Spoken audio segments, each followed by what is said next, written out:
Curiosity है क्या हम आइल्स के बगैर यूके में आ सकते हैं कि नहीं आ सकते।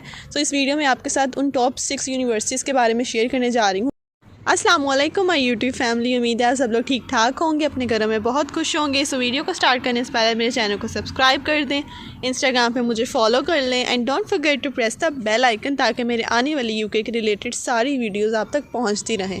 सो आज की वीडियो आपके लिए डेफिनेटली बहुत ही इन्फॉर्मेटिव होने वाली है। जिनको स्टिल ये क्यूरियोसिटी है क्या हम आइल्स के बगैर यूके में आ सकते हैं कि नहीं आ सकते, तो इस वीडियो में आपके साथ उन टॉप 6 यूनिवर्सिटीज़ के बारे में शेयर करने जा रही हूँ जहाँ पे आप स्टिल अभी तक विदाउट आइल्स अप्लाई कर सकते हैं और डेफिनेटली आपको वीज़ा भी आपको देंगे यूनिवर्सिटीज़, क्योंकि बहुत अच्छी यूनिवर्सिटीज़ हैं।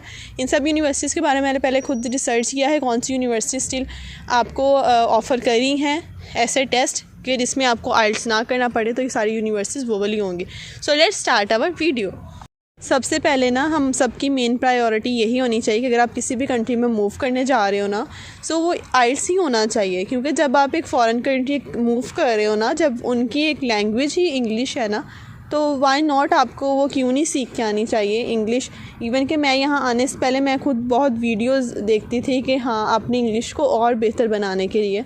लाइक मैं भी बहुत इस चीज़ से करती थी कि हाई आइल्स कैसे करना है, कैसे होगा, पता नहीं पास होगा ही नहीं होगा। तो ये हर किसी के एक माइंड में ना एक डर होता है, लाजमी होता है। अब मेन प्रायोरिटी ये होनी चाहिए कि जब भी आप प्लान करो कि हमने इस इनटेक में जाना है, होता है कि अब जैसे अब सितंबर इनटेक है तो आपको पता होना चाहिए कि आपका जो वीज़ा प्रोसेस होता है ना, वो उसका टाइम मैक्सिमम 3 मंथ्स आपको ना लग जाते हैं। आप 3 मंथ से पहले से ही अपना आइल्स की प्रिपरेशन स्टार्ट कर दो। आपको पता है जब आपने जाना ही है ना, जब आपका पक्का प्लान है, तो वाई नॉट आप फिर उसकी तैयारी स्टार्ट कर दो ताकि आप आ जाओ। खैर इस वीडियो में अब मैं आपके साथ वो वाले ऑप्शन शेयर करने जा रही हूँ कि जो लोग आइल्स नहीं करना चाहते वो लोग स्टिल यूनिवर्सिटीज़ में यूके के अप्लाई कर सकते हैं। They are accepting these test. वो जो टेस्ट हैं वो है Oxford and language cert. No doubt आप सब ने इन टेस्ट के बारे में सुना होगा। जो सारे टेस्ट हैं ये सिमिलर होते हैं आइल्स के, जस्ट थोड़ा सा ईजी होते हैं। लैंग्वेज सर्ट टेस्ट में ये होता है कि आपका LRW तो होता ही होता है, लिसनिंग रीडिंग एंड राइटिंग, वो आपने देना होता है। वो आपने ऑनलाइन देना होता है घर बैठे ना, आप जैसे मर्ज़ी दे दो। इसके बाद आपका जो आ जाता है स्पीकिंग। जस्ट आइल्स में और लैंग्वेज सर्ट में जस्ट ये डिफरेंस होता है कि आपका जो टेस्ट होता है ना, उसमें क्या होता है कि आपने स्पीकिंग ऑनलाइन देना होता है। उसके बाद आपका ऑक्सफोर्ड आ जाता है टेस्ट, वो भी सेम होता है। और लेकिन आइल्स में होता है कि आपको फ़ेस टू फेस उनसे बात करनी पड़ती है, स्पीकिंग का टेस्ट देना पड़ता है। इस वजह से कुछ लोग इसको पैनिक कर जाते हैं। अब कौन सी ऐसी यूनिवर्सिटी है जो लैंग्वेज सर्ट और ऑक्सफोर्ड की बेस पे आपको एडमिशन दे रही है। बिलीव मी, दोनों टेस्ट बहुत ईजी हैं। मैंने दोनों टेस्ट के बारे में बहुत रिसर्च की थी।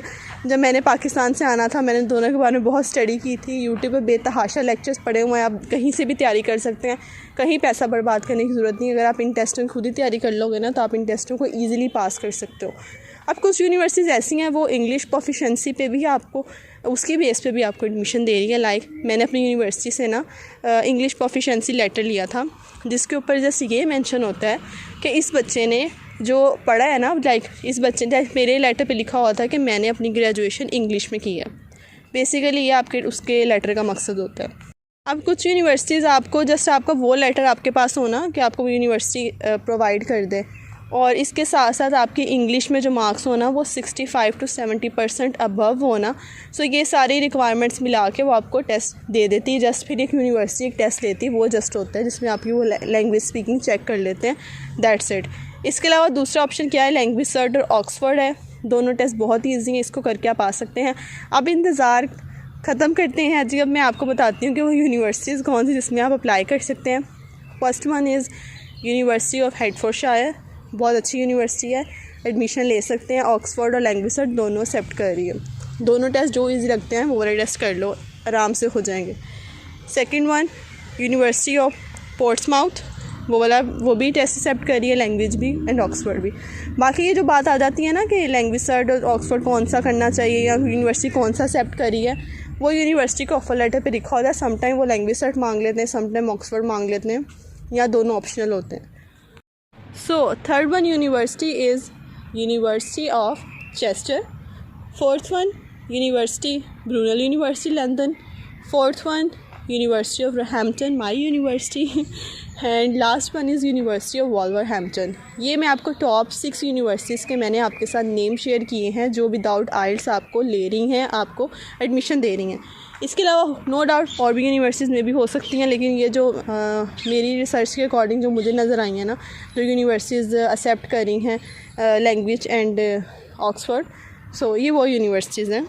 अगर मैं आपके साथ डिस्कस करूँ ना, यूनिवर्सिटी ऑफ हेडफोर्डशायर नो डाउट अच्छी है, इसके रिव्यूज़ अच्छे हैं। आप इनकी वेबसाइट, इनका वीज़ा रेशियो, स्टूडेंट रिव्यूज़, सारा कुछ ना आप चेक कर सकते हो। बात करें अगर, तो मैं यहाँ पे ब्रूनल यूनिवर्सिटी की बात करना चाहूँगी कि आप मेरी वीडियो देख सकते हैं। मैंने अपना एक्सपीरियंस ब्रूनल यूनिवर्सिटी के साथ जो था वो सारा आपके साथ शेयर किया था। मेरी कुछ पुरानी वीडियोस में आप देखेंगे ना, आपको मिल जाएगा। क्योंकि यूनिवर्सिटी में एडमिशन लेने से पहले सारी चीज़ें सोचनी चाहिए होती हैं, क्योंकि जो चीज़ मैंने गलती की थी, मैंने कुछ भी नहीं चेक किया। वीज़ा रेशियो, स्टूडेंट रिव्यूज़ क्या था, यूनिवर्सिटी के वाक़ई में कैश डिले कर देती है। अब मैंने क्या किया था, इन्होंने मेरा टेस्ट रिजेक्ट कर दिया था कि हम ये आपका टेस्ट ना नहीं एक्सेप्ट कर सकते, क्योंकि आप जब ग्रेजुएशन कर लेते हैं ना, तो आपके बहुत रेयर चांसेस होते हैं कि ये लोग आपसे आइल्स मांग लेते हैं, या कुछ यूनिवर्सिटीज़ नहीं भी मांगती। तो इसके अलावा आप खुद भी सर्च कीजिएगा ब्रूनल यूनिवर्सिटी के बारे में। मेरी जो रिसर्च थी, मेरा कैश रिजेक्ट किया था ब्रूनल यूनिवर्सिटी ने, सब कुछ हो गया था, यूनिवर्सिटी टेस्ट पास कर लिया था, सारी डिटेल्स मैंने शेयर की थी। सो मैं आपको रेकमेंड नहीं करूँगी कि आप ब्रूनल यूनिवर्सिटी में अप्लाई करो। एक तो बहुत महंगी भी है ये, हेडफोर्डशायर बहुत रीज़नेबल है और हैम्पटन बहुत रीज़नेबल है। आप इन दोनों यूनिवर्सिटी में ज़रूर ट्राई करें। इसके अलावा वॉल्वरहैम्पटन भी अच्छी है और चेस्टर के बारे में मैंने सुना है अच्छी है। पोर्ट्समाउथ यूनिवर्सिटी के बारे में मुझे कोई आइडिया नहीं है, और ब्रूनल यूनिवर्सिटी जो है वो, उसके साथ मेरा एक्सपीरियंस अच्छा नहीं था। तो आप खुद अपनी रिसर्च करें, आपको खुद पता होना चाहिए किसका वीज़ा रेशियो अच्छा है, कौन सी यूनिवर्सिटी कैश दे रही है। जिस कंसल्टेंट के थ्रू अप्लाई करेंगे, जिसके थ्रू अप्लाई करने जा रहे हैं, उनसे सारी डिटेल्स लें, सारा मशवरा करें कि क्या चीज़ अच्छी है, क्या चीज़ अच्छी नहीं है। वो आपको बेहतर गाइड कर सकते हैं। खैर, हमारे भी कंसल्टेंट ने यही कहा था कि ब्रूनल यूनिवर्सिटी बहुत अच्छी है, वहाँ पे अप्लाई कर सकते हैं, but it's totally up to you कि अगर आप स्टिल रिस्क लेना चाहते हैं तो आप ले सकते हो। रिस्क ले भी लेना चाहिए, कभी ना कभी लाइफ में काम भी आ जाता है, लेकिन ऐसी जगह लेना चाहिए जहाँ पे पैसे ना यूज़ हो रहे हो क्योंकि जब ना आपको फ़ी रिफ़ंड का सारा एक प्रोसेस करवाना पड़ता है, उसमें 5-6 महीने लग जाते हैं। फिर इतना ऑप्शन नहीं होता कि आप सेकंड यूनिवर्सिटी की तरफ जाओ, क्योंकि एक तो फ़ीस पहले ही वहाँ फंसी होती है, फिर दूसरी जगह भी फ़ीस आपको पे करनी पड़ती है। ज़ाहिर सी बात, उन्होंने तो नहीं वेट करना कि आपकी पहली जगह यूनिवर्सिटी आपने फ़ी पे की हुई या नहीं की हुई। क्योंकि मेरे साथ भी तो यही हुआ था ना कि एक जगह फ़ीस फंसी हुई, फिर दूसरी यूनिवर्सिटी में डबल फ़ीस पे करनी पड़ी। तो ये सारी चीज़ों का ना आपने ध्यान रखना है। ऑप्शंस तो आपके पास हैं, लेकिन ये लिमिटेड ऑप्शंस हैं कि स्टिल 2024 में आप स्टूडेंट वीज़ा के लिए ना इन यूनिवर्सिटीज़ में अप्लाई कर सकते हो।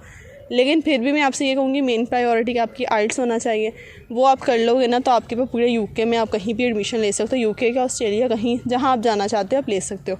लेकिन यहाँ पे मैं सिर्फ यूके की बात कर रही हूँ कि वहाँ पे आपके पास लिमिटेड ऑप्शंस होंगे, बट विद आइल्स के साथ आपके पास सेवरल ऑप्शंस होंगे। So it's depend on you कि आप किस चॉइस की तरफ जाना चाहते हो, शॉर्टकट अप्लाई करना चाहते हो या लॉन्ग टर्म की तरफ जाना चाहते हो। तो ये चीज़ आपके ही काम आएगी। अगर आप आइल्स को कर लोगे तो ये चीज़ आपके लिए ही बेनिफिशियल रहेगी। तो यहाँ पे मैंने आपके साथ तो वो सारी लिस्ट शेयर कर दी हैं जो विदाउट आइल्स आपको बुला रही हैं। यूके कह रहा है कि आ जाओ, आ सकते हो, अभी भी चांस है। सो व्हाई नॉट, ज़रूर अप्लाई करें। अगर आपके पास यहाँ पे चांस है तो उसको, आपको चांस को गंवाना नहीं चाहिए। सो बैचलर्स के बेस पे, मास्टर्स के बेस में ये यूनिवर्सिटीज़, क्योंकि आपको वेबसाइट पर पता चलेगा क्या बैचलर के बेस पे यूनिवर्सिटी कौन सा टेस्ट ले रही है और मास्टर के बेस पे टेस्ट कौन सा वाला एक्सेप्ट किया जा रहा है इस टाइम पे। So still you can apply for UK. So that's it from my side. मुझे दीजिए इजाज़त। अपना बहुत सारा ख्याल रखिएगा। जज़ाकल्लाह, टेक केयर, अल्लाह हाफिज़।